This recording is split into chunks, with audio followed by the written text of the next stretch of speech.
veče svima. Želim da vas pozdravim u ime Beogradskog fonda za političku izuzetnost i da izrazim svoju neverovatnu radost što je profesor Timothy Garton Ash danas vaš gost. Na ovom pozivu smo radili dosta dugo, ali mi smo apsolutno bili tvrdoglavi da nećemo odustati, da imamo Timotija opet u Beogradu posle veoma dugo vremena. Postoje 3 razloga zbog kojih se ja danas osjećam tako dobro, tako radosno što je tim sa nama. Naravno i to je prvi razlog. Svi oni koji su čitali, slušali, gledali, znaju da je Timothy Garton Eš, pored svojih redovnih kolumni u Guardianu, pored svih knjiga koje je napisao i sa svim tim zajedno, jedan od najpoznatijih, najznačajnijih, sigurno, mislilaca evropskih, ovih naših poslednjih decenija. Ja se odlično sećam njegovih tekstova u Istočnoj Evropi u New York Review of Books i ono vreme kad sam 88. 9. bila u Sjedinjenim Državama, svake nedelje sam kao poseban ritual imala posjetu Harvard Square-u da bih odmah kupila New York Review of Books i pročitala još jedan, u svakom drugom broju najmanje bio po jedan tekst o Poljskoj i Istočnoj Nemačkoj. To su bila vremena kada se sve lomilo. Drugi razlog zbog koga sam izuzetno ponosna što je on sa nama je da u stvari mi ovim predavanjem i razgovorom započinjemo obeležavanje 30 godina pada zida, Berlinskog zida. Naravno, sigurna sam da će biti još događaja, ali ovo je definitivno prvi. I s kim se to može bolje obeležiti nego sa profesorom Ešom.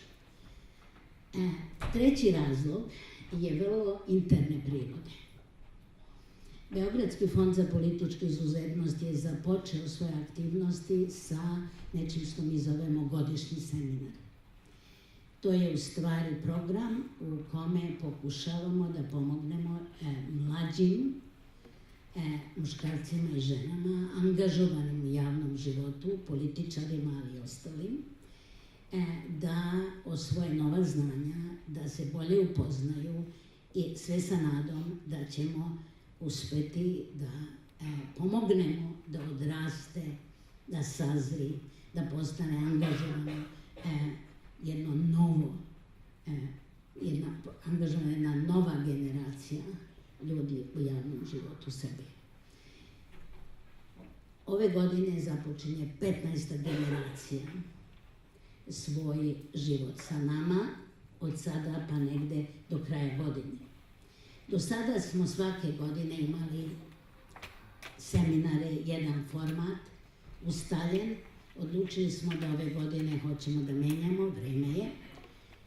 I početak tog novog pristupa je upravo večerašnje predavanje, tako da su naši novi polaznici, koji još i nisu sedeli za istim stolom, danas pod svodom Kolarca i Timoti će ih uvesti u teme o kojima ćemo razgovarati intenzivno od sada, pa kao što sam rekla do kraja godine. Hvala još jednom što ste sa nama. The floor is yours.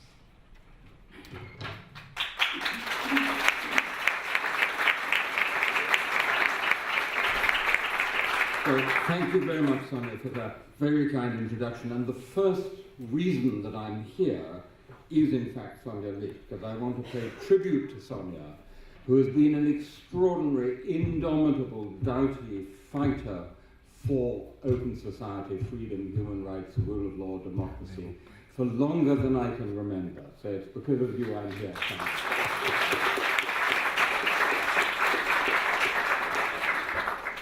Now, I'm very well aware that 1989 in Serbia, in Yugoslavia, was something rather different from 1989 in Prague or Berlin or Warsaw. I was last here for a longer period in October 2000 to witness the fall of Milosevic. And it feels to me that in a sense, if I'm thinking about 89 as Velvet Revolution, well, that felt like a Velvet Revolution. It was a great moment. Before that, I was here for the student protest in 1997, which I remember vividly and fondly. But for the purpose of this lecture, the 1989 I'm talking about is the 1989 of the fall of the Berlin Wall, of the Velvet Revolutions, and everything that unfolded, not just in Europe, but across the world. You may wonder about my title, because my title is Were We Stupid? Reflections on the Hopes of 1989, 30 years on. So let me start with three little stories. Last year, I was in Liechtenstein, one of the world's richest countries, at a congress of neoliberal economists. And a very smartly dressed German businessman who identified himself as a supporter of the Alternative für Deutschland, the AfD, the Nationalist Populist Party in Germany, came up to me after my lecture on 1989, and he said, "Professor, don't you see some great similarities between the state of Europe now and Eastern Europe in 1989? And I said, "What on earth do you mean?" And what he meant was that we, the liberal elites who identify with the European Union and liberal democratic capitalism, were in his eyes like the old communists in Eastern Europe in the late 1980s. Quite striking. And then I thought of someone who, when I went to read my Stasi file, was among the people who'd informed on me. And she was a woman who, as a young Jewish woman in Berlin in the early 1930s, after Hitler had come to power, had joined the Communist Party.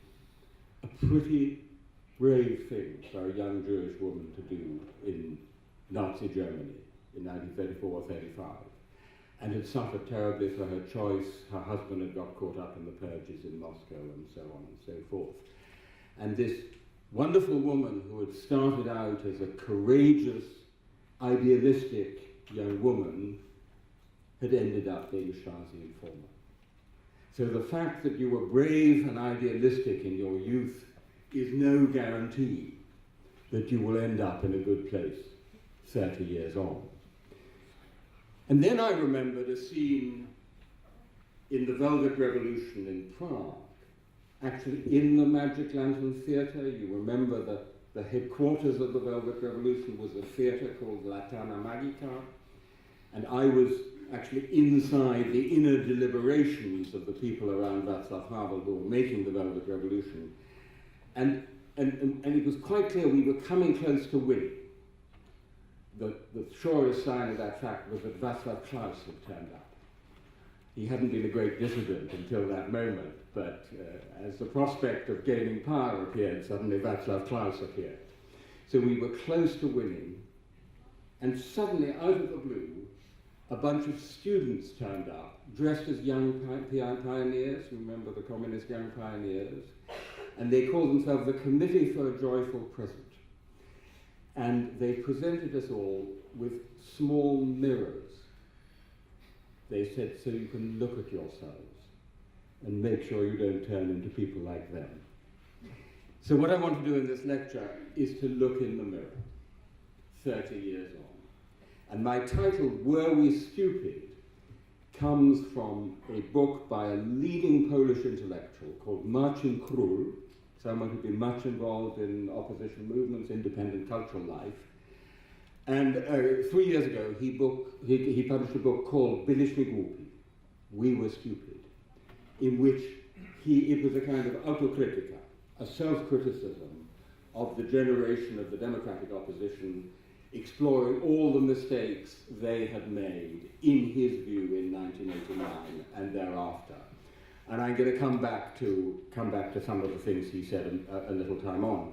But before I do that, we obviously have to start by identifying what the hopes of 1989 were, if we're to ask if they were stupid. The first hope of 1989 was one on which I would still insist, which was that I believe in developing a model of non-violent revolution. That is to say, rapid, fundamental regime change without the use of violence. We actually developed a new model of revolution. From 1789 to 1989, revolution had always been identified with violence. And I remember discussions in the Magic Lantern Theatre about whether it was appropriate to call this a revolution because we were determined to be non-violent. So that's the first point, a new model of velvet revolution in which the means you adopt determine where you end up. Adam Michnik famously observed, we've learned from history that those who start out by storming the Bastille will end up building Bastille of their own. So the means you adopt determine where you end up. It was the hope of Europe whole and free. George H.W. Bush's phrase, but in my view still the best single-sentence description of what we were aiming for, Europe whole and free. And it was the hope of being a normal country. Remember that? The hope of being a normal country. So this notion of normality was immensely powerful in East Central Europe in 1989. And if you asked what you mean by being normal, the long answer would have been something about free market economy, multi-party democratic politics, rule of law, civil society, all the familiar litany. The short answer was like West Germany. That's what was to be a normal country, right?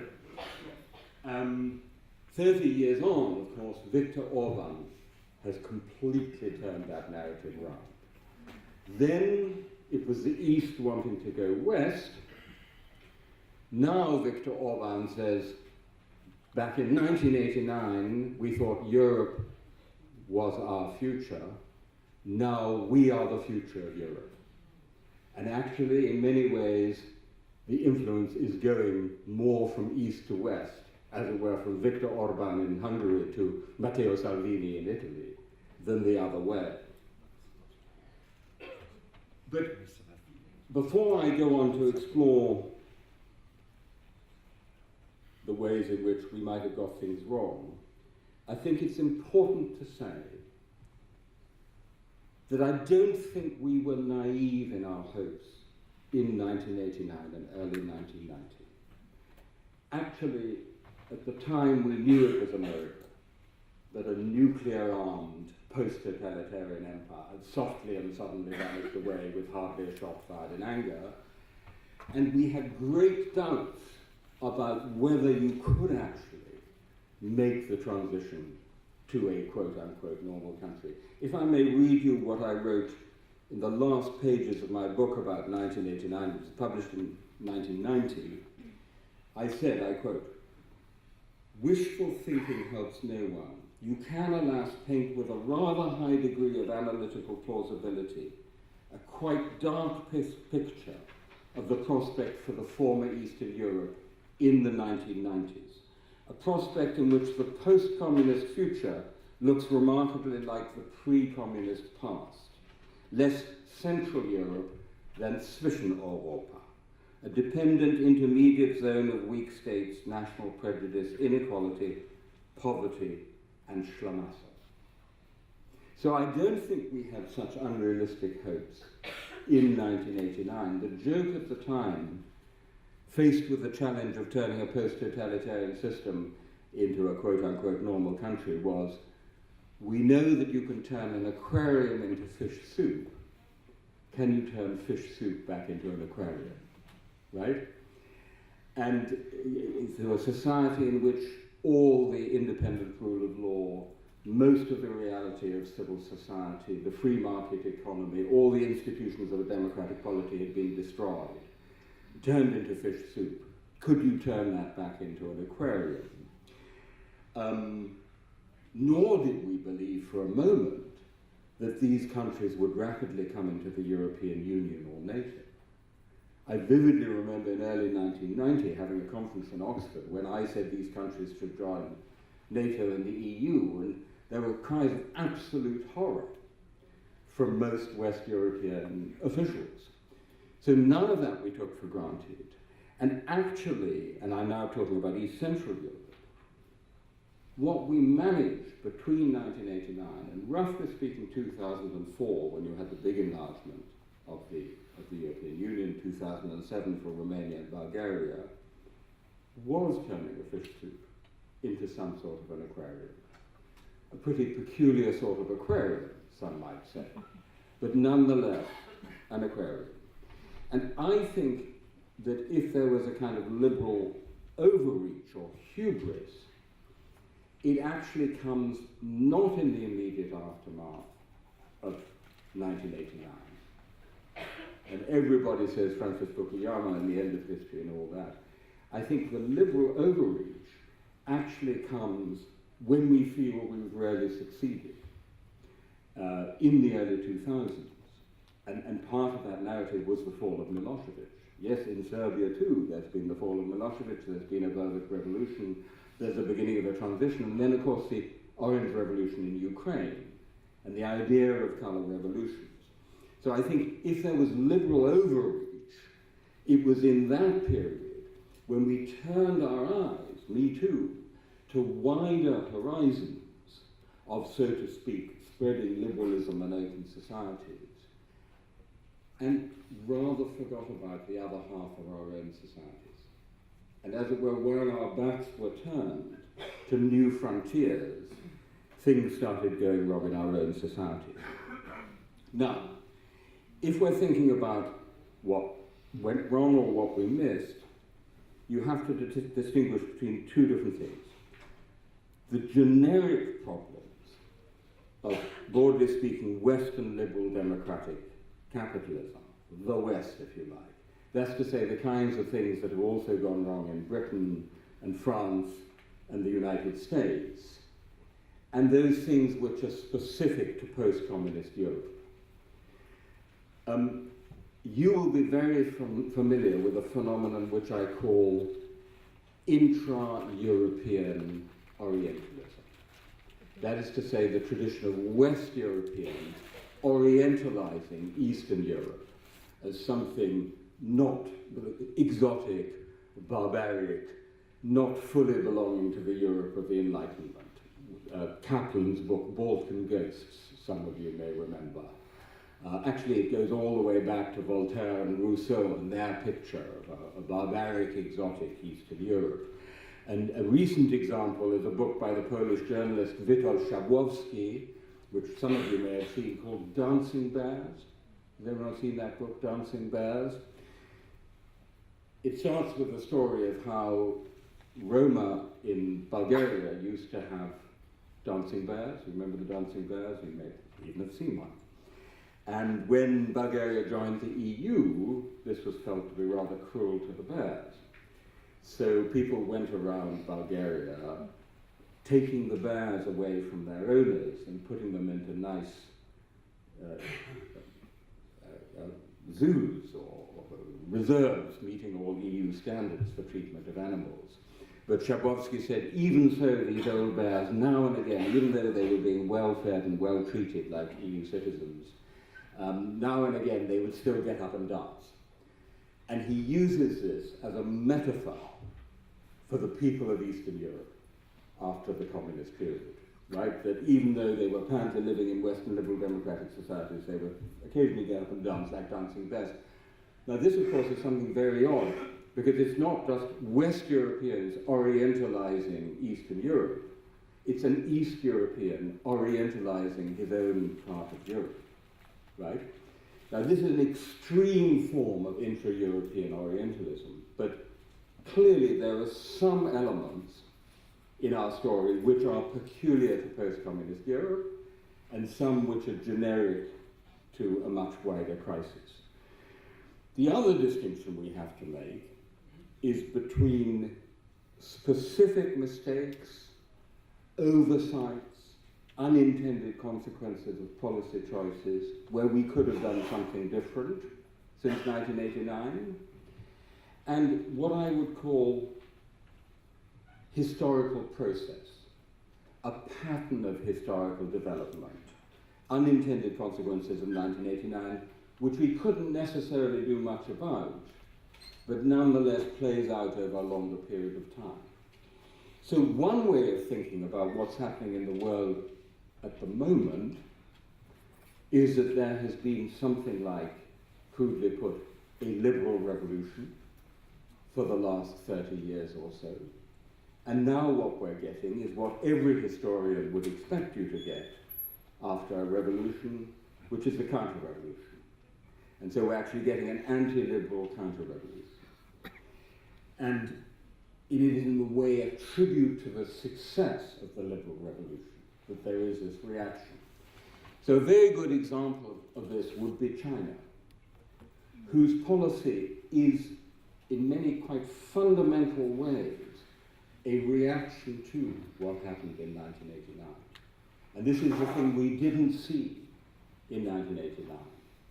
Because the China of Xi Jinping is as much a product of 1989 as is Hungary or United Germany or Poland or the Czech Republic. Because the communist rulers of China learned the lessons from the collapse of the Soviet Union and said, we're not going to make those mistakes. And what they developed was what could be called in crude shorthand, Leninist capitalism. Leninist capitalism, combining the dynamism of the free market with a still essentially Leninist political system. Something we never anticipated, never dreamed of in 1989, but even that system is still frightened of the liberal revolution. So there is a key document of the Chinese Communist Party, which bears the Orwellian title, Document Number 9. Document Number 9 dates from 2013, and it contains what are popularly called the 7 don't mentions. These are things that party officials, but also the media, cannot talk about. For example, Western constitutional democracy, universal values, civil society, neoliberalism. Right? In other words, all the things that we've been mentioning all the time are the 7 don't mentions of a Leninist capitalist China. Russian policy, about which you know so much, is clearly, at least in one dimension, part of the anti-liberal counter-revolution. A distinguished Russian journalist said in about 2010, the most important event in Russian politics in the last 20 years did not happen in Russia. It was the Orange Revolution in Ukraine. And for Putin, this was the tanks of Western color revolution riding into his backyard. And you could plausibly argue that that's the beginning of his much harder authoritarian phase, followed, of course, by the demonstrations in Russian cities a few years later. That we might have anticipated. Now, many people, of course, say, well, of course, you know, we, the West, are in many ways responsible for what's happened in Russia because it was NATO enlargement. I think this is a complete misreading of the story of Russia. The only time I met Vladimir Putin was in St. Petersburg in 1994. He was then the sidekick of the mayor of Petersburg, a Anatol Sobchak. No one had heard of him. No one took any notice of him. He sat at the table. He was just a sidekick of the mayor at a big conference, German-Russian conference. We talked for 2 days. Right at the end, this man, who's this man? Putin, piped up, and he said, but we have to remember that as a result of the collapse of the Soviet Union, there are millions of Russians outside the frontiers of the Russian Federation, and we have a duty to protect them. And he said, there are territories that have been Russian for centuries, which are now outside the frontiers of the Russian Federation, and he mentioned Crimea. 1994. Long before NATO enlargement, long before any alleged mistakes of the West. We simply should have anticipated that if one of the largest continental empires in European history simply vanishes in 3 years, softly and suddenly vanishes away, there would be a reaction from the imperial power. It's pretty difficult losing an empire. We Brits know about that. We've done it. And it took us a long time. The famous quip about Britain has lost an empire and not yet found a role, could be applied to Russia. So another mistake I think we made, it is not in our policy to Russia. I don't think we talk about the West, but in not anticipating that reaction from the very outset. Because if we'd had a better reading of history, I think we would have seen that.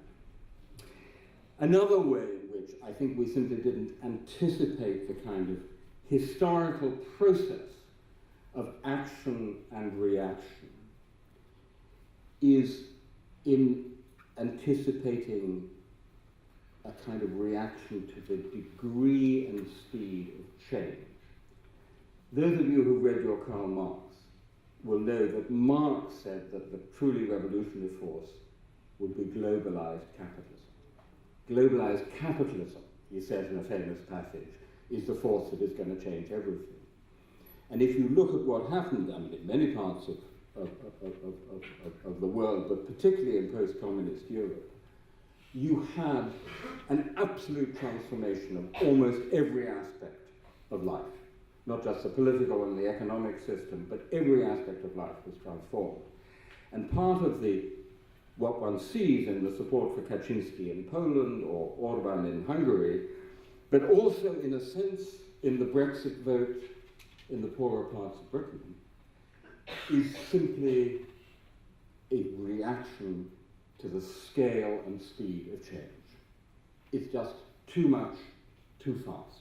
We want to reach back to the familiar things, to nation, to family, to church, to tradition, to a society that isn't so multicultural and doesn't have so much immigration.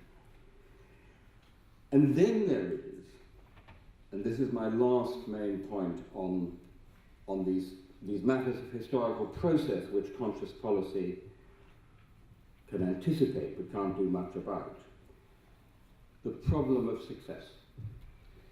So if you look at the way in which the pro-European argument was made across the continent of Europe, from the 1950s to the 1990s, and perhaps, I'd be interested to hear from you on this, perhaps is made in Serbia today, it has the same basic shape, wherever you are. The shape of the argument is, we have been in a bad place. We want to be in a better place, and that place is called Europe. Right? Europe has no shortage of bad places. So for the Germans, it was the guilt and shame of the Nazi period. For the French, it was the experience of occupation, defeat, occupation, collaboration. For the Spanish, it was a fascist dictatorship. For the Poles, it was a communist dictatorship. For the Brits, it was relative political and economic decline. No shortage of bad places, but the basic shape of the argument for Europe is, we've been in a bad place, we want to be in a better one, that place is called Europe. The problem comes when you've stopped travelling hopefully and you've arrived and you're in it. First of all, the reality never lives up to the dream. Secondly, you can't just go on travelling hopefully. There has to be some other way of making the argument. But worse still, if you're a young Greek or a young Portuguese or a young Spaniard, the curve is now going the other way. 15 years ago, in the early 2000s, you were in a great place. There was fantastic enthusiasm, there was growing prosperity, be it in Athens or Madrid or Lisbon. Everything seemed to be going so well, there were growing opportunities, and the periphery of Europe seemed to be converging with the historical heartlands of Europe. And then the crash came, and the Eurozone crisis, and suddenly people with doctorates from Spanish universities were working as waiters in London and Berlin. And their life chances shrunk, and from their point of view, the story of the last 20 years is not like that, it's the opposite. We were in a much better place, now we're in a worse place, and part of the blame for that lies with Europe. And that's quite difficult to deal with. So I think that's an important part of where we are today. But let me now turn to the other side of the story, which is where one can identify actual failures or mistakes or things that we might have done differently with wisdom of hindsight. And here I'm going to look at post-communist Europe, I'm going to look at the EU, and then I'm going to look at the West more broadly.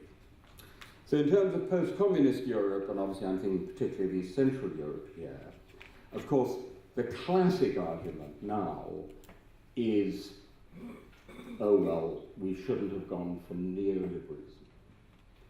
Some of you may know a book by a German historian at the University of Vienna called Philipp Ther, T-H-E-R, called A History of Europe. It's mainly a history of Eastern Europe, which makes this argument very strongly. He says, a neoliberal train, which started in Chicago and London under Reagan and Thatcher, then went chuntering across the whole of Eastern Europe, and it's neoliberalism that is to blame. Now, I think this is a really simplistic reading of the story.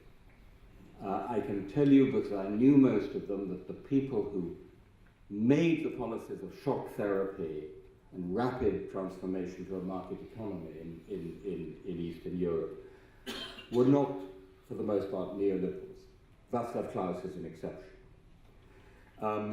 They just didn't know what else to do. Most of them were not economists.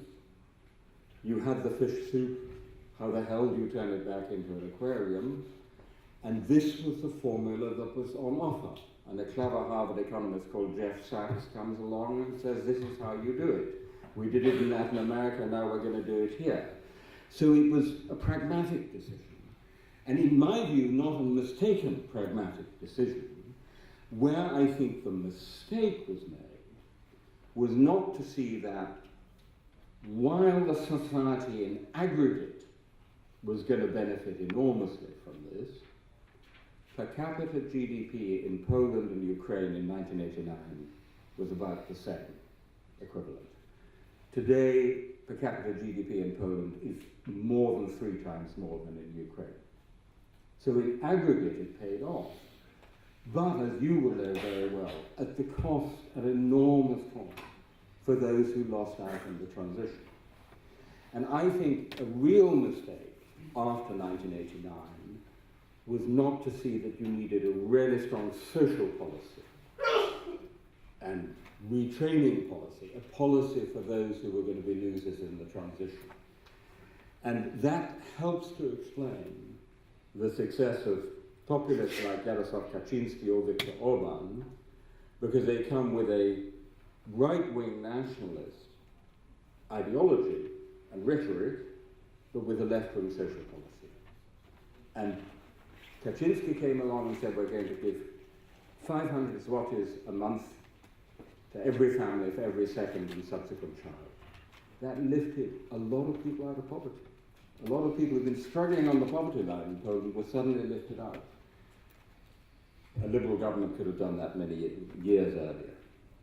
We just did not sufficiently see what was going on with the losers and the left behind in these societies. I remember going to Gdańsk for the 25th anniversary of the birth of Solidarność, the Solidarity Union in the shipyard in August 1980.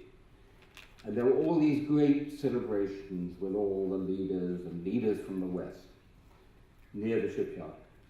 But I just sort of wandered off at some point behind the celebrations, off behind the band, and landed up at the shipyard where most of the shipyard workers had been laid off, right? I mean, it was one of those state enterprises that just was crashed.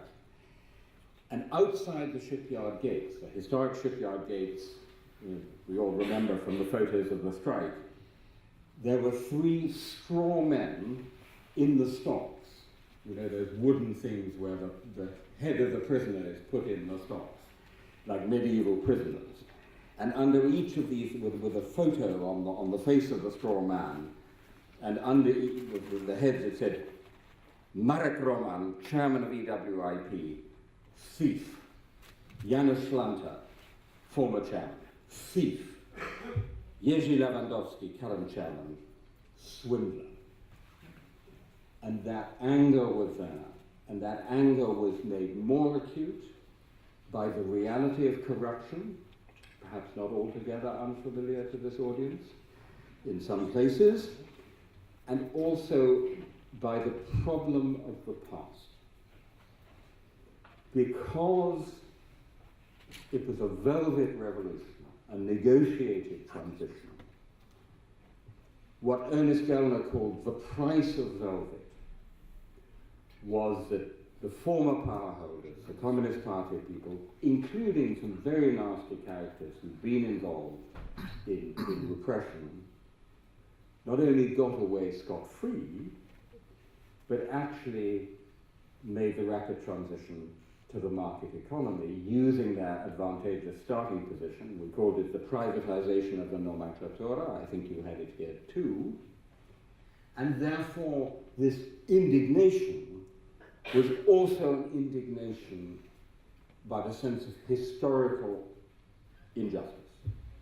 That former secret police, former apparatchiks, Jerzy Orban, Jaruzelski's spokesman, had all become millionaires, and they were doing just fine, while the shipyard workers, who had really been the icebreakers, the vanguard of the protest, like the students here or the men from Chachak, were unemployed and being ignored by the state. And I think that was a genuine mistake. This is an argument I've had with my old friend Adam Michnik many times. I think the lesson is, if you're going to do a velvet revolution, then you need to have a truth commission. You need to have some moment of symbolic public confrontation with a difficult past. And it'd be interesting to talk about the situation here, which of course is different because it's the issue of the Hague and international tribunals, but I'm not talking about an international process, I'm not talking about a judicial process. I'm talking about what the Germans call Geschichtsaufarbeiter, working through the past in a process of public confrontation with that past, which not only has the advantage of getting stuff known, getting it out there. I wouldn't want to see General Jaruzelski before a court. I'd want to see him in front of the Truth Commission. What it also does is to draw a symbolic line between past and present. Because one of the things, and you will know this very well, that happens in societies that are sick is that the line between past and present completely disappears. And it's as if we're living, well, let me give you a story which I think will illustrate it. In 1998, I went to interview the man who was still Serbian governor of Kosovo. And I wanted to just start the conversation by asking about the ethnic composition of Kosovo. because I thought that might be an interesting starting point for the composition, for the conversation. So I asked him, what is the ethnic composition of Kosovo? And he began his answer, well, you know, in the 12th century, the Serbs were 90% of the population, according to the UN census of 1197, you understand. That's a classic example of an unhealthy state, not so much about the specific case, but where past and present coexist, it's synchronicity, there's no diachronically, they exist side by side. Northern Ireland is a great example of this. There's a nice joke about Northern Ireland, which is, at the time of the Troubles, a plane is coming into land at Belfast airport, and the pilot says, ladies and gentlemen, we're coming into land at Belfast. The weather in Belfast is rainy, the temperature is about 18 degrees, and the time in Belfast is 1689. Maybe 1389 in Kosovo. So that is so that the point of these processes is to draw a bright line between past and present. Not that you forget about the past. It's very important to remember the past, but you're not haunted by it. There's not what I call hypermnesia. Neither amnesia nor hypermnesia.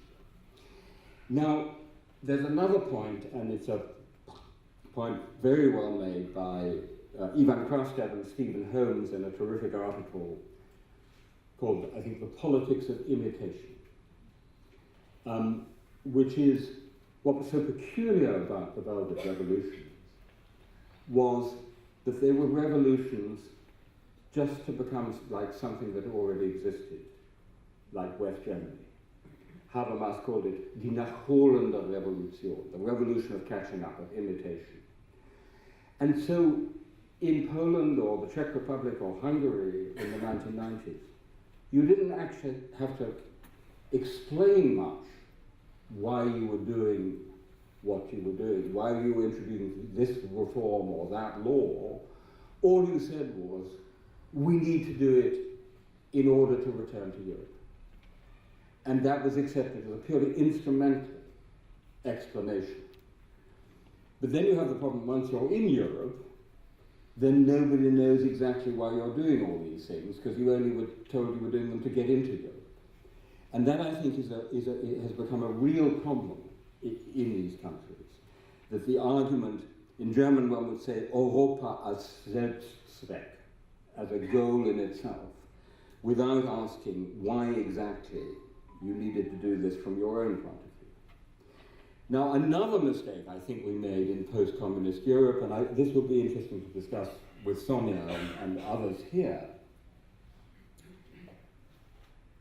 in reaction to the bad history of nationalism, and there's plenty of that, we developed a language of liberalism, Europeanism, internationalism, cosmopolitanism. Every NGO, every good independent publication, every speaker from the West spoke about Europe, about internationalism, about international liberal order, about the wonders of liberalism, and neglected, grosso modo, the nation.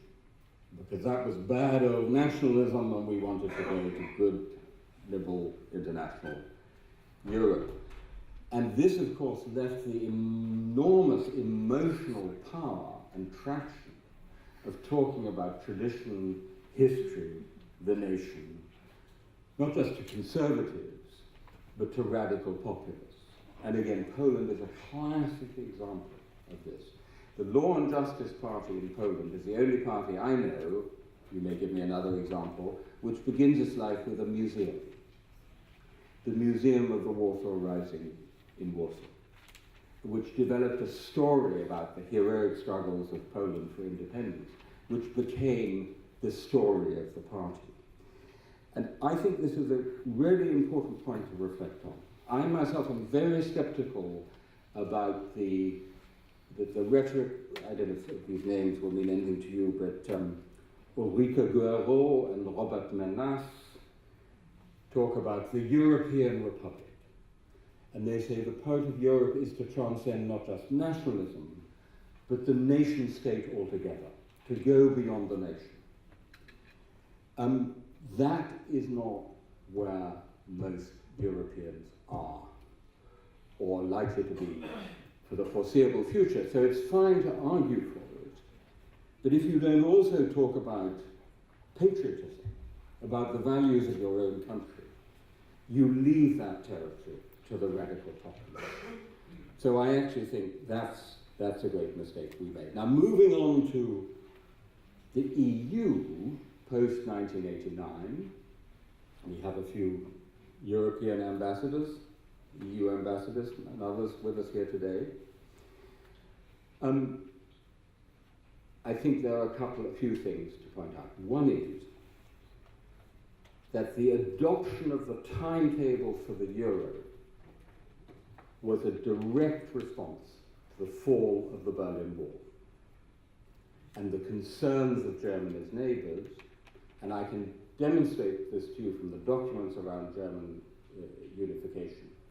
The project of European Union, a monetary union, was there already, but in the month between the 9th of November 1989 and the 9th of December 1989, François Mitterrand and Giulio Andreotti, France and Italy, pinned Helmut Kohl down to a timetable for the euro, a monetary union without a fiscal union, so deeply flawed in design from its inception, and then because it was a political project, not an economic project, everyone had to come in. How could you say no to Italy, a founding member of the EU, if this was the great new project of the EU? If to Italy, then how could you say no to Greece, the cradle of European democracy? And so you got a European monetary union fundamentally flawed in its design, monetary union without fiscal union, and with a far too diverse group of economies. And many of the problems we have in the European Union can be traced back to that original decision. I think, in my view, it was the biggest strategic mistake of the European Union in the history of European integration.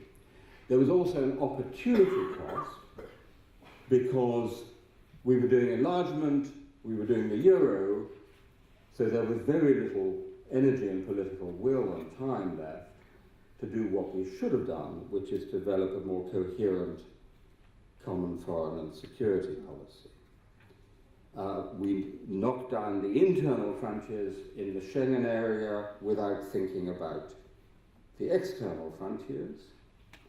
And then as the new democracies of Eastern Europe came into the European Union, they got the famous 4 freedoms of the EU, one of it being freedom of movement, as we know. This was a wonderful thing for many individual families. Fantastic thing for many individual families, but it's a big question how good a thing it was for Poland or Bulgaria or Lithuania. Lithuania has lost 27% of its population since joining the EU. Bulgaria, it's about just under 21%. Romania, 3.4 million people. That's a huge cost for a country to pay, to lose so many energetic, often young, well-educated people. And that freedom of movement, without transitional periods, brought 2.2 million East Europeans to Britain in the decade after 2004. And that was the biggest single reason for the Brexit vote. Bar none, the biggest single reason for the Brexit vote. I'm, of course, a passionate Remainer. I want Britain still to stay in the EU. I went campaigning during the referendum in East Oxford, which is a part of Oxford, poor part of Oxford, where a lot of immigrants live. And my campaigning consisted of trying to persuade. So our immigrants originally mainly come from Pakistan, Bangladesh, and India, right? So they're often Muslim or Hindu, but often Muslim. And my campaigning mainly consisted of Muslim Asian Brits complaining to me about the bloody foreigners who were Poles and Lithuanians, so white Christian Europeans. It's a kind of ironic tribute to British integration policy, successful integration. But it wasn't racism. If you're from Pakistan or Bangladesh, you're not a racist because you've experienced racism on your own skin. It wasn't xenophobia, but it was about immigration. It was about overcrowded schools, competition for housing, hospitals, and so on. So unintended consequences of 1989 and of the liberal project in which I was passionately engaged, well, absolutely, freedom of movement and its consequences, both in post-communist Europe and in the Brexit vote. Turning quickly to the global 1989, let me just make a few points and then come briefly to my conclusion. We already had the beginnings of a financialized globalization of capitalism before 1989, but 1989 absolutely opened the door to a very rapid expansion. And I say financialized globalization deliberately because it's a combination of the financialization and globalization of capitalism, which gives us levels of inequality that we have not seen in Europe for 100 years, in the golden age, at the end of the 19th and the beginning of the 20th century. The median income of top British executives in 2014, median income, was £4.3 million. 4.3 million pounds. Yeah? Average wage was about £20,000 at that time. America, the same or worse. So you have this extraordinary vertical inequality in our societies, and at the same time you have horizontal inequality. Within, wherever you look, if you look at Germany, if you look at Italy, if you look at Britain, if you look at Poland, there is a geographical distribution of the benefits and costs of globalization. In Britain, it's the post-industrial north. In Germany, it's the east. In Poland, it's the poorer east and southeast. So there's a vertical inequality and a horizontal inequality, and within that, a larger geographical inequality, which is that globalization has lifted hundreds of millions of people out of poverty in Asia, in China and India.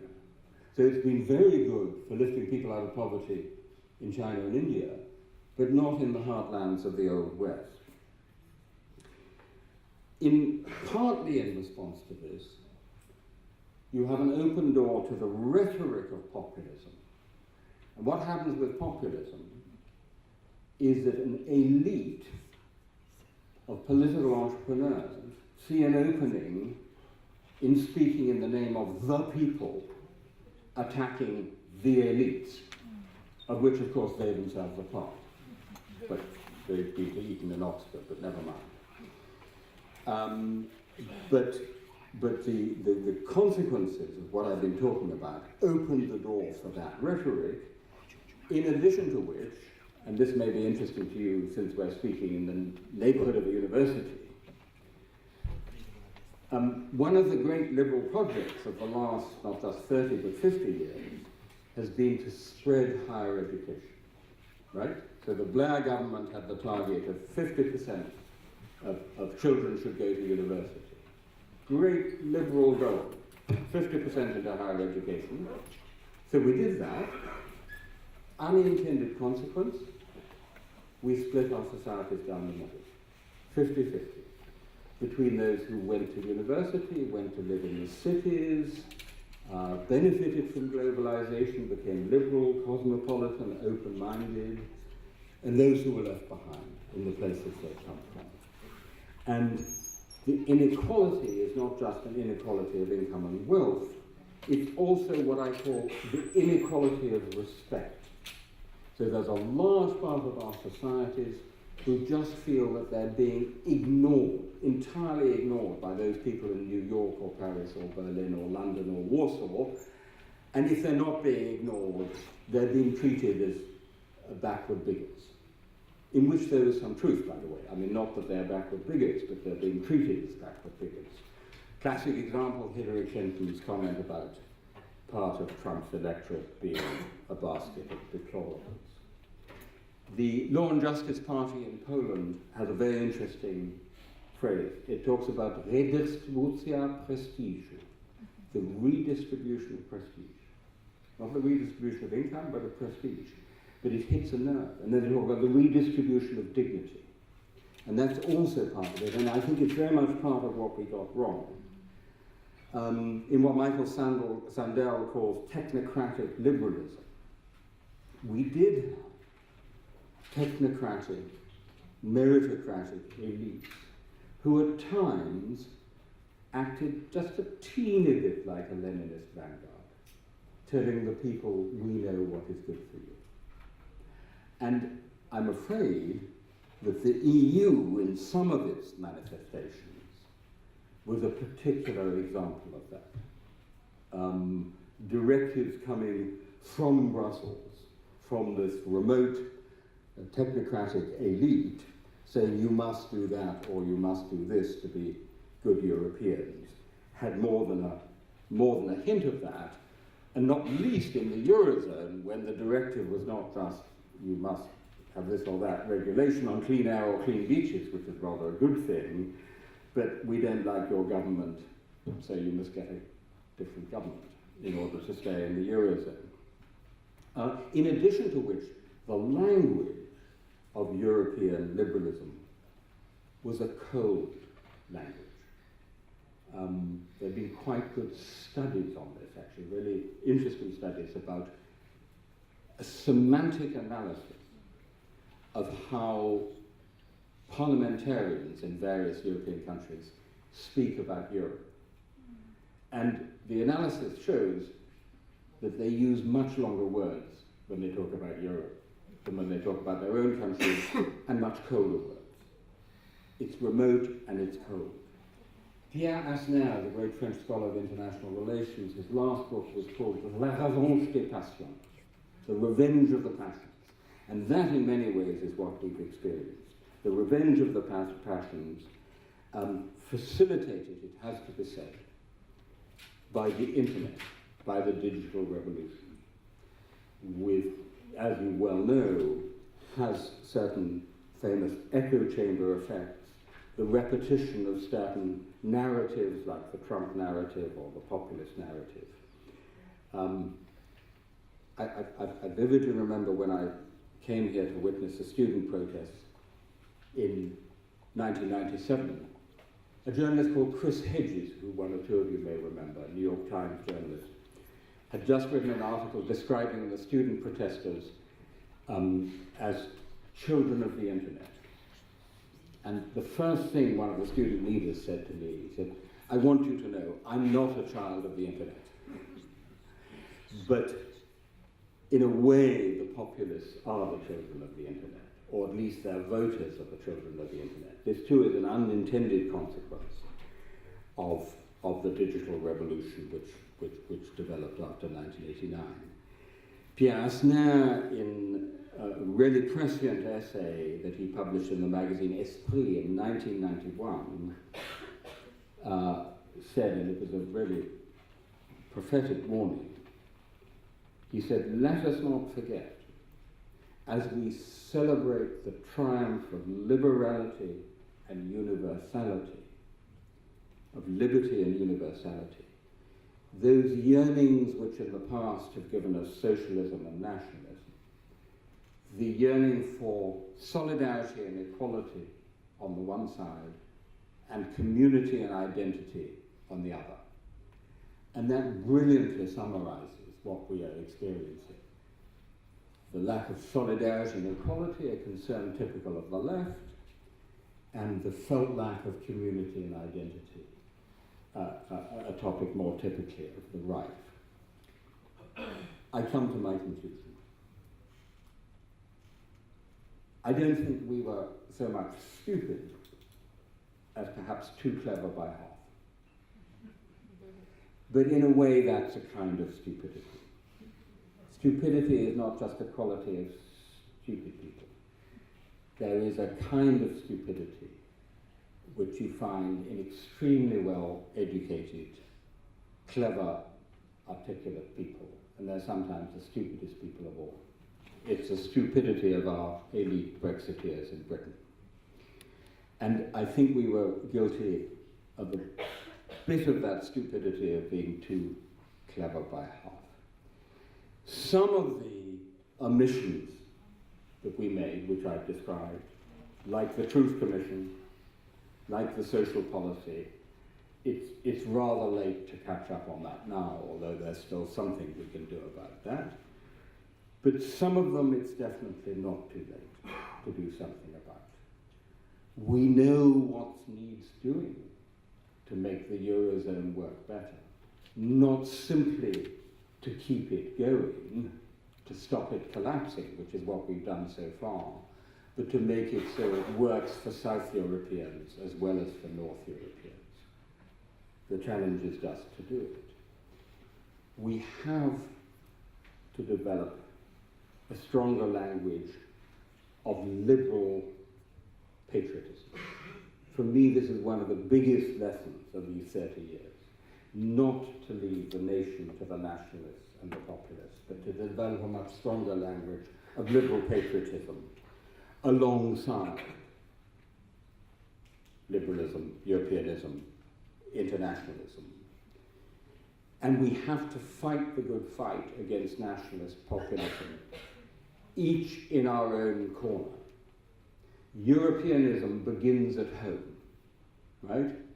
It's very easy for me to go off and give great speeches about Europe in Brussels or Strasbourg or Berlin. And maybe we Europeans have done a bit too much of that.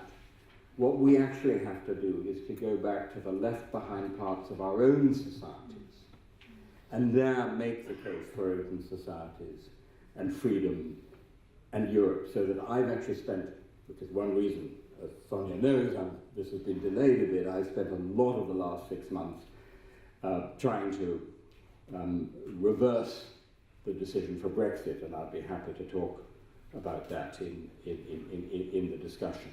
So, fighting the battle in our own corners. But then the last thing, on the other side, remember I distinguished between conscious policy and historical process. In respect of historical process, it's more a matter, I think, of understanding the processes and the timescales than necessarily being able to do all that much about it. So that, for example, what history suggests to me is that when you get these large wave-like movements, liberal revolution, anti-liberal counter-revolution, they're not over in a few months or a few years. We certainly haven't reached peak populism. It's going to be with us for a long time to come. I actually think we have once again to hunker down and think about something like a generational struggle against these forces. Of course, the consolation prize, but it's a rather ironic consolation, is that if things get really bad again, then people will feel they're in a bad place. And then they will start hankering after a better place. And that place will be called Europe. And so having gone down again, then we may start to look for the upward curve. But that's scant consolation, because I certainly don't want to say that the generation of younger people in this room have to go through it all again before coming out the other end. One of the points of studying history is to try to learn from it without having to go through it yourself. And so I still hope we can try and do that, perhaps even in this room. Thank you very much. I look forward to the discussion.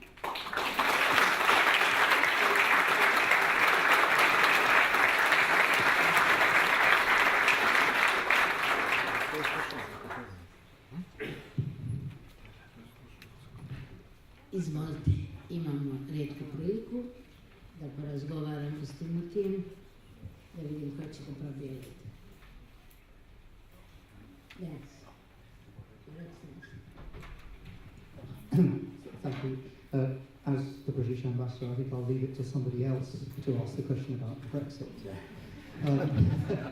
But you ended by talking about the narrative, the new narrative, and I wonder if first of all, if you agree with this point, and then a more specific question I want to ask about it. I remember in about 2000 in Prague attending a conference called the Western Extension of Central Europe. And the idea, I think, was that the countries about to join the EU would, in doing so, become even better at being Europeans, EU Europeans, than the existing countries. Maybe that happened in some places, but one thing that we can see at the moment seems to be that ideologies being generated in Central Europe are finding echo in Western Europe. And that leads me to think two things. One is, as you say, these problems of inequality, though they may have manifested themselves differently, are common to all of us. And I think you can see in some phenomena in Western Europe, people exploiting positional power in the way that communist leaders did to gain wealth. You mentioned universities. I think the university vice-chancellors in the UK are perhaps an example of this. And that leads me to a second point. I said ideology, and I think one of the weaknesses in our thinking in the last 2 decades has been that easy assumption that ideology was over. We no longer, the competitive one didn't exist, and therefore we didn't have to articulate one ourselves. And so I very much agree with you that finding a new narrative is absolutely fundamental to meeting this challenge. Perhaps the Russian ideology is perhaps the clearest because it's about state power, but the ideologies arising in this region. But the question then is, who can articulate that? Because I think it follows from your argument that the liberal elite is discredited at the moment and cannot articulate it. So, great question. I mean, by the way, I do think the thing you just touched on quite delicately, even diplomatically, about the intertwining of the political and financial elites in all our countries is a huge problem. I mean, people are not wrong when they see those people in London or Washington or Berlin as being in a new class, to recall a famous Yugoslav title of Milovan Djilas. We have a kind of new class of people who went to elite universities, they do a bit of politics, maybe a bit of civil servants, and then they go and have got well-paid jobs as bankers or whatever it may be. And so I think that if we're serious about tackling inequality, we do have to go after about that issue about the disproportionate rewards, notably in financial services. I mean, it is unbelievable that after the taxpayer has bailed out our banks, the phrase privatized profit, socialized loss, we've paid their debts. Banks are still being paid many, many millions. So something we actually have to do there. The narrative, I actually have a new project on this at Oxford. This is my big new project, which originally was called What Story Should Europe Tell? And then we thought about it, and we realized that's the wrong question to ask. Because that's a question de haut en bas, from above, from the center. And actually there was a project started by Jose Manuel Barroso when he was European Commission President, which was precisely this, a new narrative for Europe. And he had people who were called ambassadors for the new European narrative. And it's a classic textbook example of how not to do it. I mean, if you really want to know how not to do a new narrative for Europe, there it is, go on the website. And what we're doing is doing it the precise opposite. We're starting at the bottom, at the edges, and we're asking people across Europe, what's your story about Europe? What matters to you about Europe? What do you love about Europe? What do you hate about Europe? And in particular, in the generation that I call the 89ers, that's the generation born in or around 89. So if you're anywhere between 20 and 40, you're an 89er.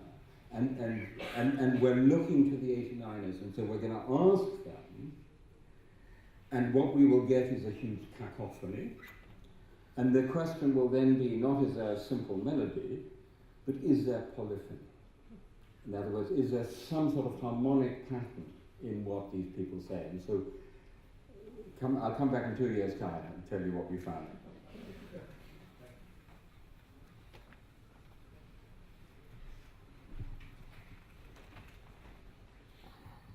Dobro večer. Ja ću postaviti pitanje na srpskom. Moje ime je Zorana Antonijević, ja sam savjetnica za rodnu ravnopravnost u misiji OEBS-a, ali sam i feminiskinja.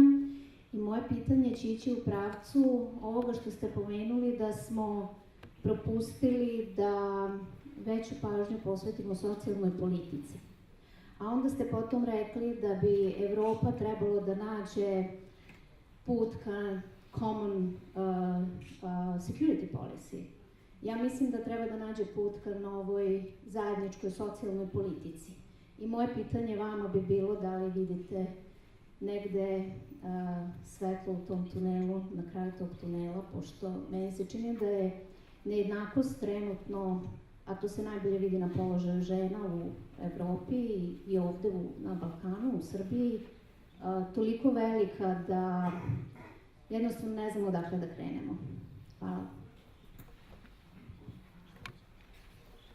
So it's an excellent question, because of course it connects to the first question, in that if you ask yourself what do people value about Europe, then something about social justice, solidarity, the welfare state, by contrast with a real or imagined United States, is what a lot of people say. And by the way, the great irony of East Europeans coming to Britain, to Brexit Britain, is that what they find in Britain is Europe in that sense, right? So they find decent schools, good hospitals, good social security, good healthcare, and so on. Our problem is the affordability of the social model that we developed when we were doing really well economically. And I don't think the EU as such, in itself, institutionally, is well placed to tackle that. What I think it is good at is giving people rights, and justiciable rights. And so I think in terms of, as it were, in terms of rights, workers' rights, women's rights, rights for minorities, I think the EU and the Council of Europe play a very important role. But I don't think that tackles the question of the model for the welfare state in the 21st century, faced with aging populations, and faced now with the impact of the digital revolution and artificial intelligence and what that's going to do to our labour market. So I think it's a bigger challenge and not one that the EU institutionally is so well placed to answer.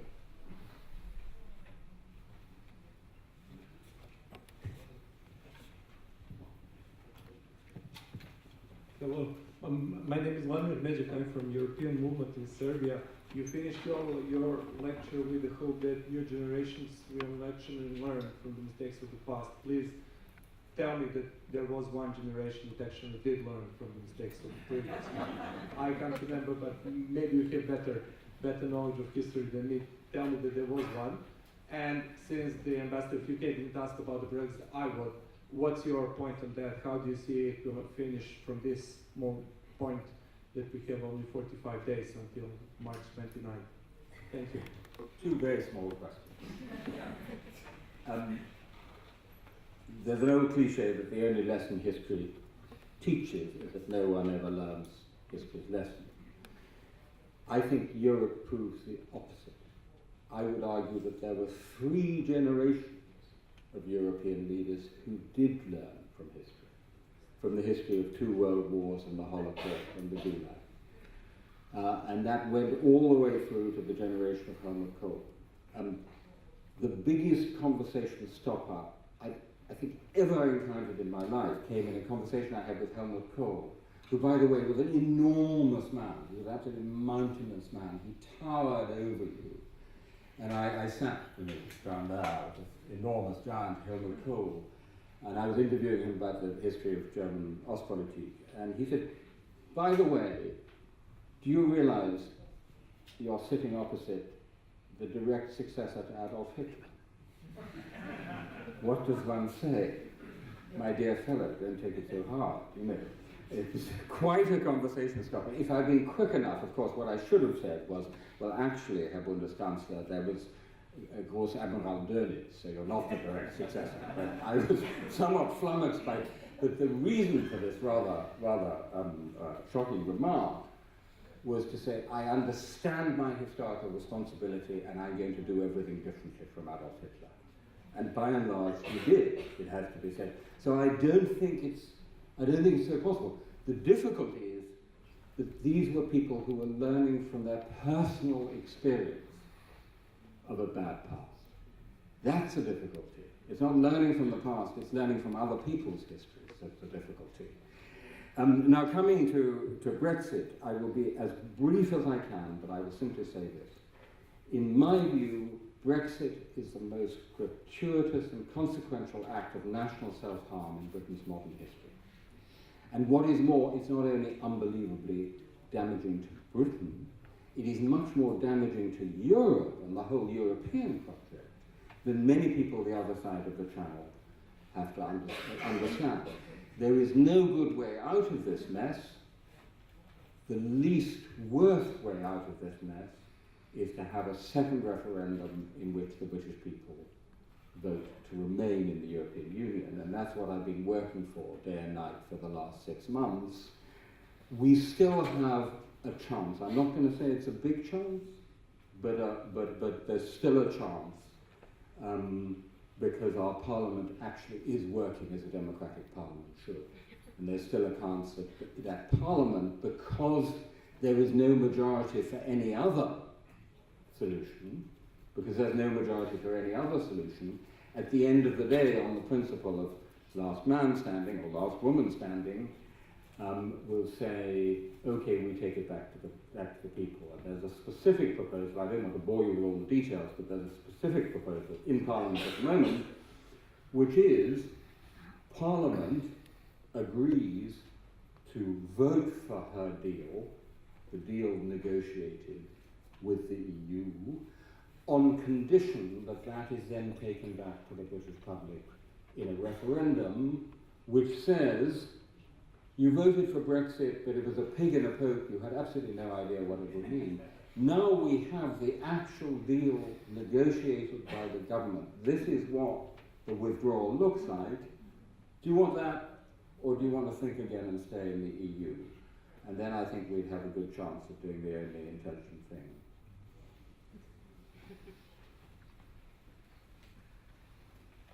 Please, don't be shy.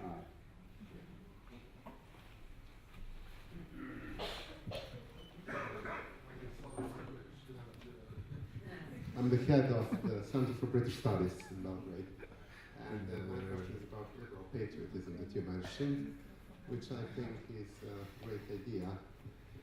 But the problem, and you said some things about that, is the reality of the countries of the Balkans, where people are living, people who would be liberals, they are the most likely to leave.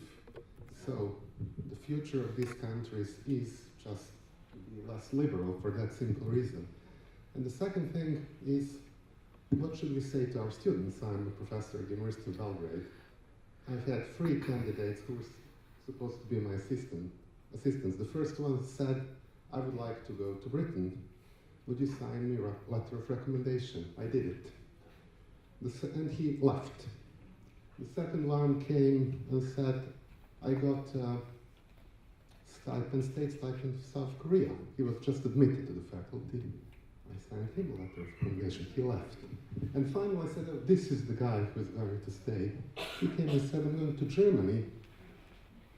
PhD studies are free there. They're not here. And he also left. So my point is, if you are a liberal, you would say, sure, this is a liberal world. Go wherever is the best for you. If you're a patriot, you should tell them it's worth it to stay here.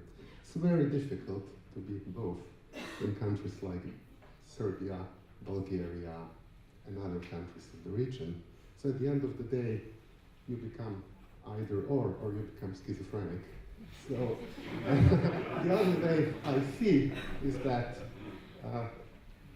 it's an idea, championed by the West, and then import it here. That's the only way how it will work. We are simply not able to do it, and I'm afraid we are going to have narrower and narrower basis for liberalism here, for that simple reason that 21% of Bulgarians have left, but that's in terms of quantity.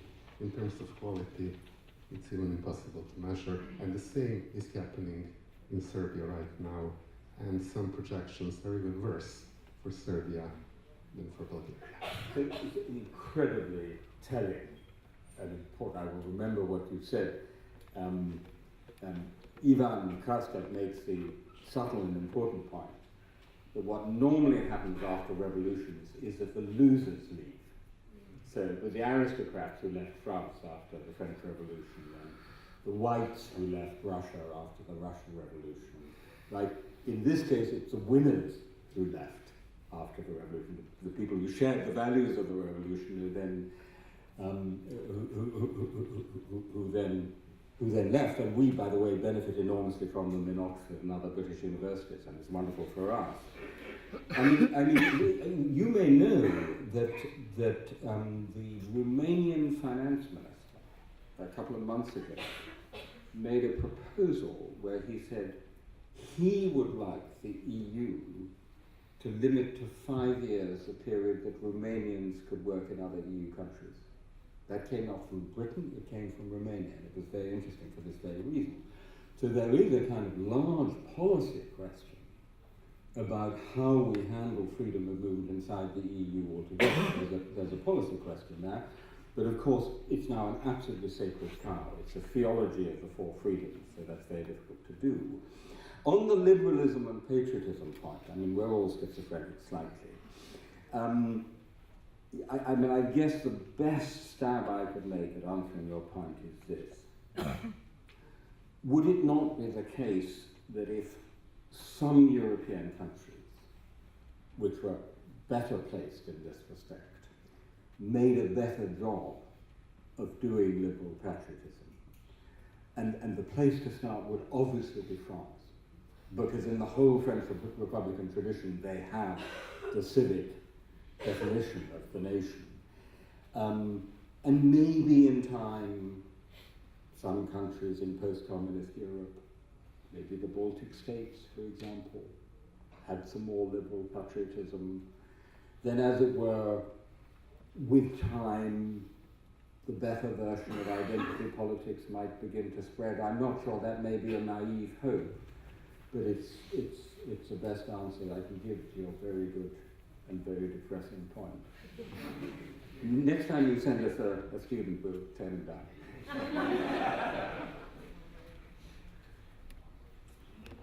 I wasn't going to actually raise this question, but the previous commentary has actually prompted me. I might have missed it in your talk, but I think that it is also time that we think a little bit about the political economies that have been created in the post-transition countries, and what do they actually cause or do not cause. I mean, indeed, inequality is a great factor, but we know that it has affected the US as much as Europe, and if it, in a way, leads in Eastern Europe, maybe it's not just that there were more winners and losers, or more marked, but that there might be other factors that are affecting the processes in Eastern Europe.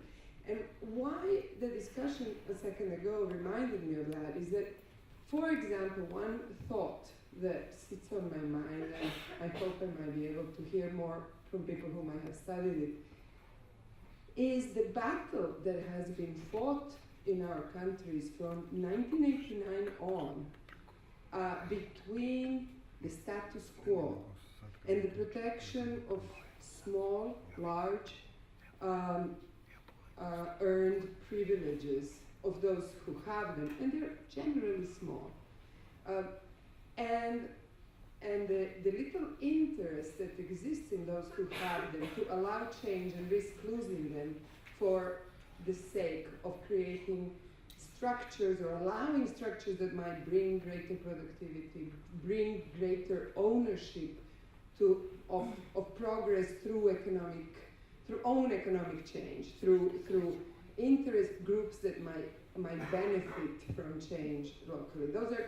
That is particularly marked, I must say, I think, in the Western Balkans, that took so much longer to create, let's say, local capitalists, small, medium business people that might be actually interested in real change. But the example speaks of it very strongly, because if we have a problem in that we are kicking out, in a way, the best and brightest, we also have a problem of not taking them back in.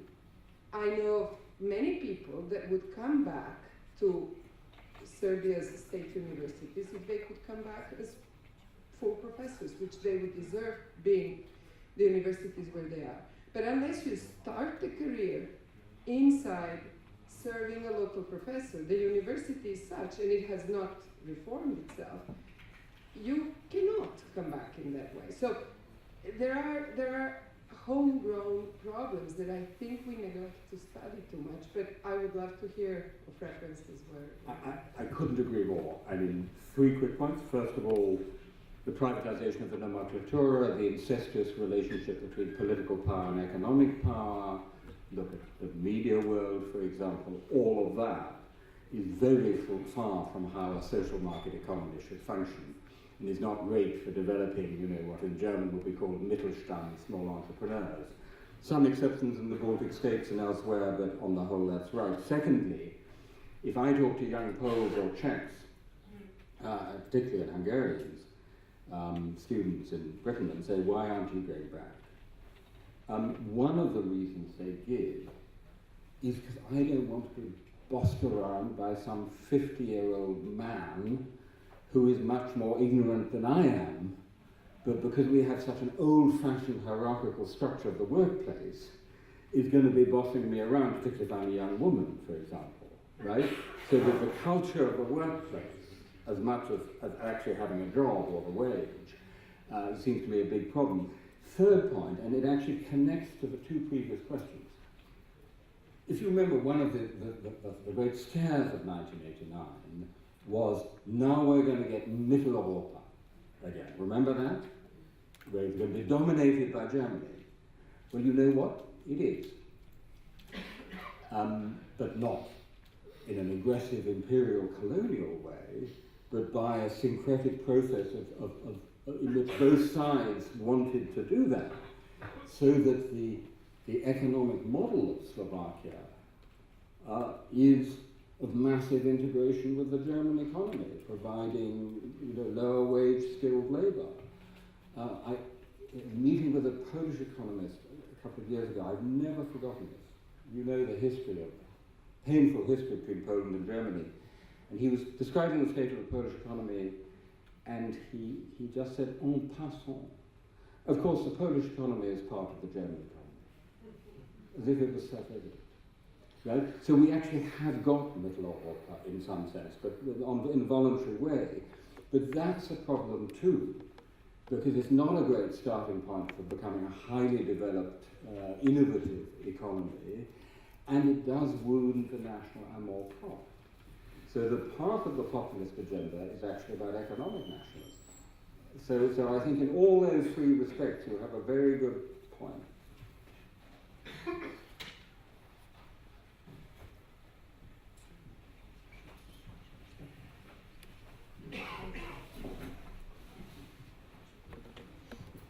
Thank you, Kyle Scott, the U.S. Ambassador here. But I was intrigued by your talk about unhealthy societies which mix history with the present.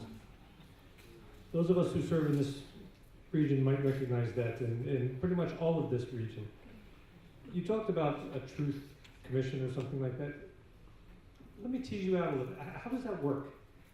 Tell me how you would establish such a thing here in this region where, in fact, 1389 and World War II and World War I and 2004 and 1999, all these dates are just part of the daily debate in politics. How would you establish such a thing? And would it be country by country or would it be regional? So, I mean, there are libraries, as you know, on this. and there's quite a body of experience. But my first point is, in a way, rather obviates the necessity of the rest, which is it has to be done in timely fashion. It has to be done at the right time. It wouldn't have had any positive effect in South Africa if it had been done 10 years later.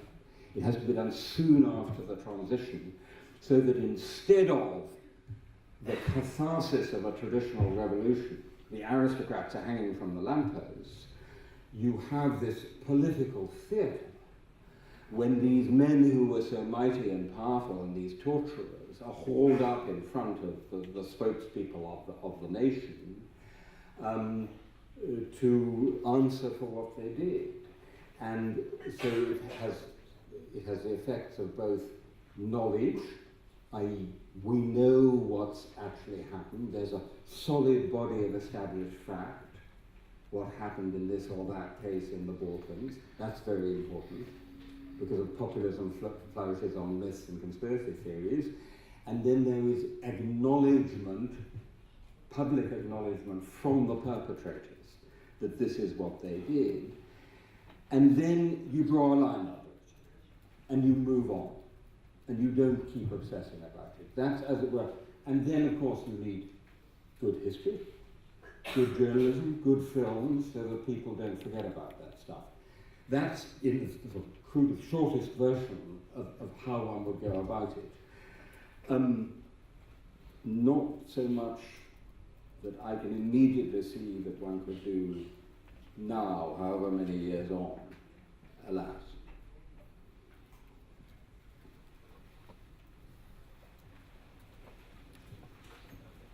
Today it's Open Society Foundation in Serbia, so thank you for mentioning Open Society, but that was not my point.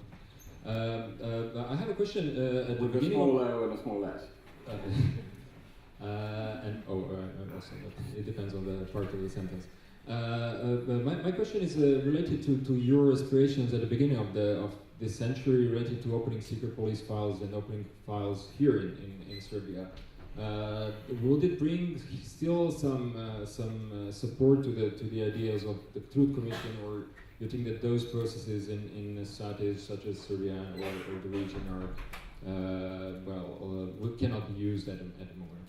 Well, it's funny you ask that, because I just had a drink earlier today with one of the student leaders of the '97 protests. Who's now just participating on those protests in '96. Oh, fantastic. And he told me the following story, that because there is some procedure, I understand, in Serbia, some legal procedure whereby people could at some point apply for their files, and there was a telephone number that you could ring, and so he rang up. And the guy at the other end of the line, he said, was absolutely astonished, because nobody ever telephoned this number except, crazy people. And actually, no one actually went through the formal procedure. They contacted someone who knew someone or got in touch with a minister, and then they informally got to see their file, in a side room. That doesn't do the trick. In other words, it has to be a consistent, transparent, carefully managed process, as you had in Germany, as you have with the Stasi files. And that's really quite, and this connects to your question, that's really quite difficult to do, because otherwise, as you very well know, it just becomes part of a dirty political game. And so it actually becomes part of the problem rather than part of the solution, which I think has been the problem in a lot of the Balkans.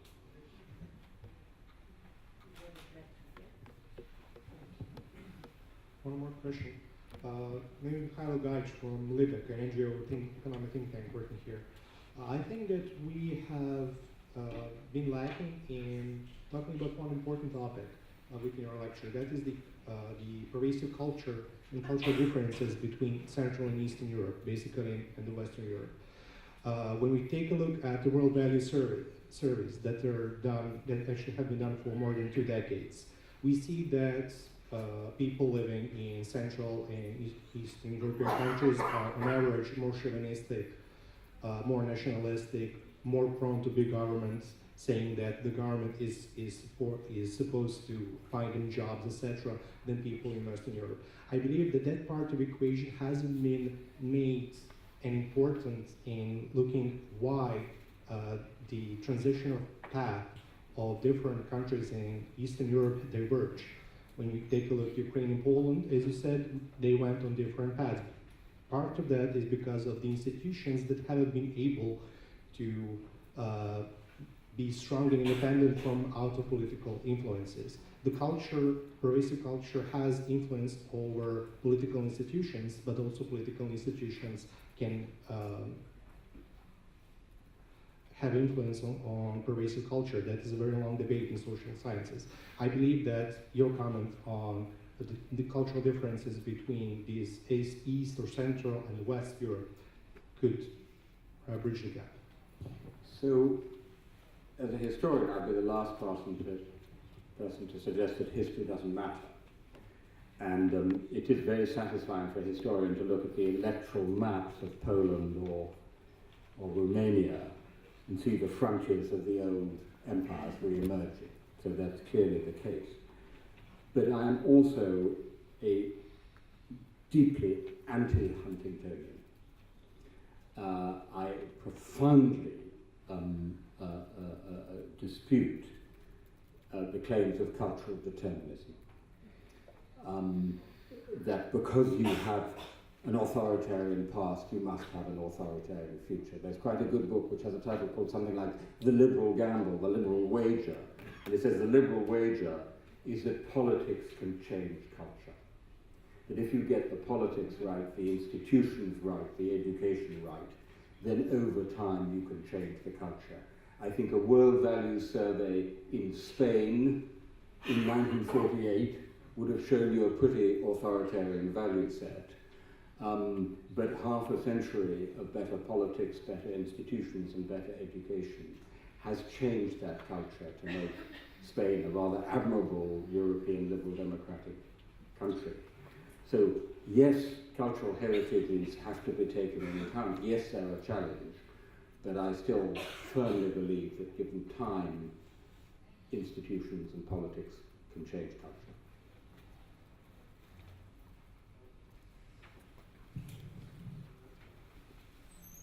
Yes. Thank you. I'm MA student in Peace Studies and I work at UNDP with local assemblies. So my question for you is your thoughts on potential of local and small communities in fighting uprising neo-fascism, nationalism in Europe, and actually the feeling of local patriotism in smaller communities connecting with regional cooperation. Is it maybe a potential, path toward more united Europe and more liberal patriotism, which I very like? And when you mentioned liberal patriotism, I couldn't not think of Professor Roger McGuinty's thoughts on micro circuits and that everyday. He actually talks about everyday peace indicators, but I think that those everyday indicators could be applied to what you talked about. So, bottom is your reflections on potential of the local and smaller communities in bringing Europe together again. So I absolutely don't believe that regions and cities are going to be a substitute for liberal patriotism attaching to the nation in Europe anytime soon. That was, I think, a naive hope of the 1990s. But I think they're an incredibly important supplement to it. First of all, having strong local self-government is a tremendous bulwark against central power, authoritarian central power. And secondly, to the question about civic patriotism and integration, if you look at the integration of immigrants in many West European countries, it often goes over through a strong identification with the city you're in, with Birmingham or Marseille or Dortmund or whatever it may be. So those local patriotisms are really important and useful stepping stone towards the larger integration with your nation and with Europe. So in those two respects, I think it's very important, but I do not believe with my colleague Jan Jelonka or some others that this can be a substitute for the nation.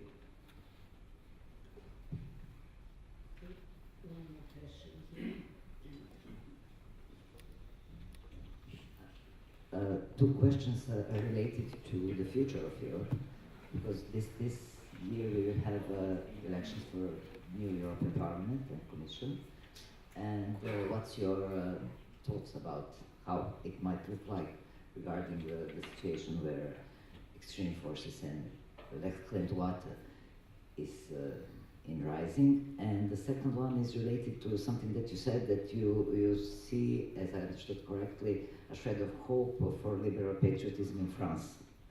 Can we read it as a kind of support to new political forces or legislation?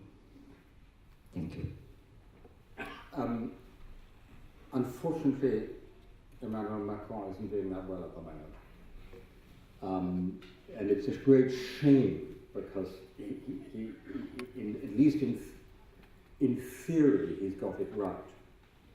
That's to say, he said it's not either patrie or Europe, it's both. It's en même temps, like this is famous rhetorical device, en même temps. But the trouble is, you know, he does look rather close to Louis XIV. And he's such an elite figure that if you're the Gilets jaunes, you don't exactly feel that he's a tribune of the people. But certainly in the sense that anyone can be French, provided you speak French, have a certain civic education, obey the laws, participate in French civic life. I think that's a really good model. On the European Parliament elections, I mean, at the moment, the populists in many ways are making the running. They've got the new story to tell, and the new kids on the block. The opinion polls at the moment, however, don't show that they're going to come out the winners. They show that they're probably going to be the third grouping, could just be the second, because the socialists and Democrats are not in great, the socialists and progressives are not in great shape, but probably the third. So they're going to shake up the system, but I don't think they're going to take over the show. What I'm really worried about is, in a sense, that will be the case, because I think the system of Spitzenkandidaten, the so-called Spitzenkandidaten, which will give us Manfred Weber as European Commission President, someone who has no serious governmental experience for such a big job, and who has been the protector of Viktor Orban, keeping Viktor Orban, someone who has dismantled democracy in Hungary, keeping him in the EPP. To have him as European Commission President is very bad news for Europe at the moment.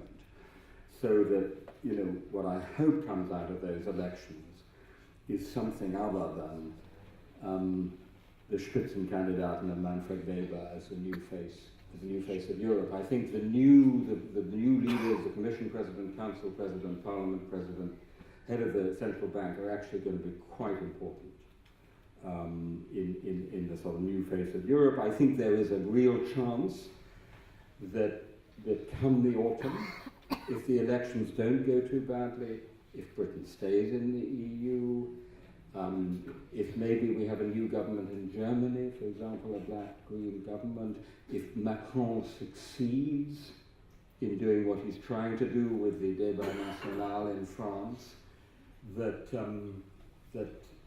actually things could look rather better by the end of the year. You know, Europe is like a very temperamental character. It has these extreme mood swings, and at the moment we're in the depths of despair, but maybe we'll be up with with some more hope again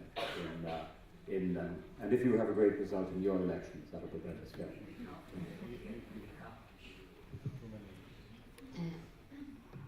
Thank you, Tim, very, very much. Now I will really address you in the first place. It was a pleasure and a real experience to have you here, especially for me and my generation, far back from '89. And we grew, I think I mentioned it to you, we grew up in the 60s and 70s in this way. These were the most exciting lectures and debates that really were our, so to say, second universities or parallel universities. And of course the Faculty of Philosophy here, very close to the Faculty of Philology. On the other side is the mathematical sciences and biology. So it was quite a center of intellectual debate. And I can only wish that we have more debates, more intellectual inputs as we receive them tonight. Thank you so much.